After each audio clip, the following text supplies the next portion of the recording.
Lumpuh, serangan udara Suriah menghantam jantung energi negeri Zionis. 3.000 nyawa melayang dan kerugian fantastis mencapai 100 triliun rupiah. Apa yang sebenarnya terjadi di balik kehancuran pembangkit listrik terbesar Israel? Siapa mastermind di balik operasi militer paling mematikan di Timur Tengah dalam 2 dekade terakhir? Pukul 02.48 dini hari, keheningan wilayah Gurun Negev pecah oleh ledakan beruntun. 7 rudal balistik jarak menengah menghantam kompleks energi Dimona, pembangkit listrik termonuklir terbesar di Israel. Serangan itu begitu presisi, menghancurkan reaktor pendingin utama, tangki cadangan bahan bakar, dan sistem distribusi yang mengalirkan listrik ke lebih dari 70% wilayah Israel. Dalam hitungan menit, kota-kota besar seperti Tel Aviv, Beersheba, dan bahkan sebagian Yerusalem terjerumus dalam kegelapan total. Lebih dari 3.000 warga sipil dilaporkan tewas. Mayoritas korban adalah teknisi, pekerja malam, dan penduduk yang tinggal dalam radius 15 km dari pusat ledakan.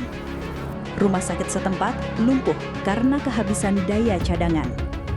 Api menjalar selama lebih dari 14 jam sebelum akhirnya padam. Tim SAR menemukan puluhan tubuh hangus terbakar di ruang kendali dan bunker bawah tanah fasilitas tersebut. Kementerian Energi Israel mengakui ini adalah bencana energi terbesar dalam sejarah negara ini. Kerugian material langsung ditaksir mencapai 100 triliun rupiah, termasuk kerusakan infrastruktur nasional, jaringan komunikasi, dan sistem pertahanan udara yang lumpuh sesaat setelah serangan.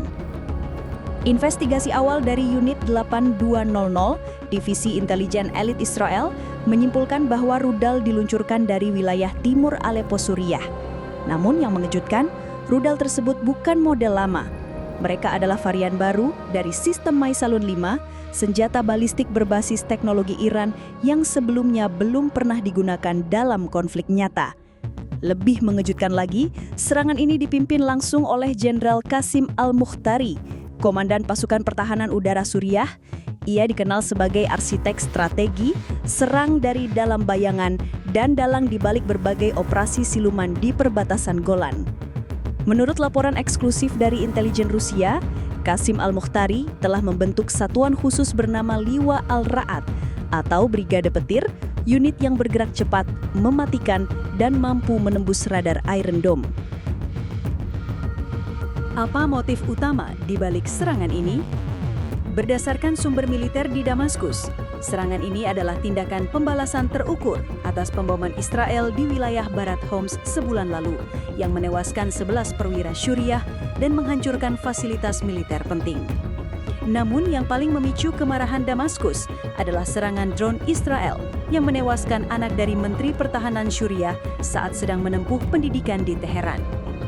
Qasim Al-Mukhtari menyusun serangan ini selama 21 hari, menggunakan unit cyber untuk mengacaukan sistem radar Iron Dome, dan waktu peluncuran dipilih saat pergantian shift malam saat kesiagaan pertahanan udara berada di titik terendah.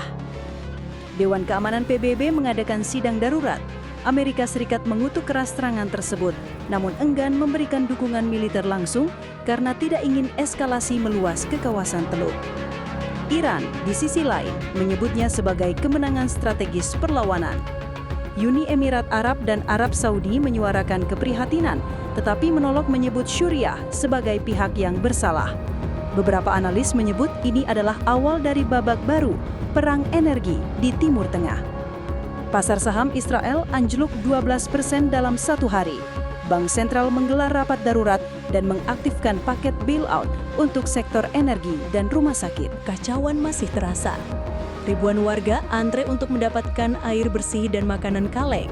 Generator pribadi menjadi barang langka dan harga bahan bakar melonjak 300%. Perdana Menteri Israel dalam pidato nasional menyatakan, "Kami akan membalas.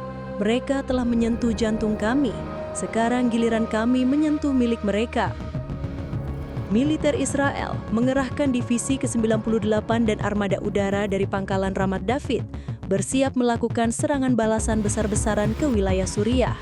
Namun, hingga saat ini, belum ada pernyataan resmi tentang waktu atau skala operasi tersebut.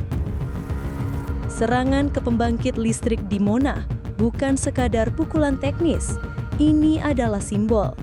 Simbol bahwa pertahanan terbaik pun bisa ditembus, bahwa satu negara kecil bisa membuat seluruh sistem kekuatan regional terguncang. Apakah ini akan memicu perang terbuka antara Israel dan Suriah? Atau apakah ini hanya awal dari rangkaian konflik energi yang akan mengguncang Timur Tengah dalam beberapa bulan ke depan?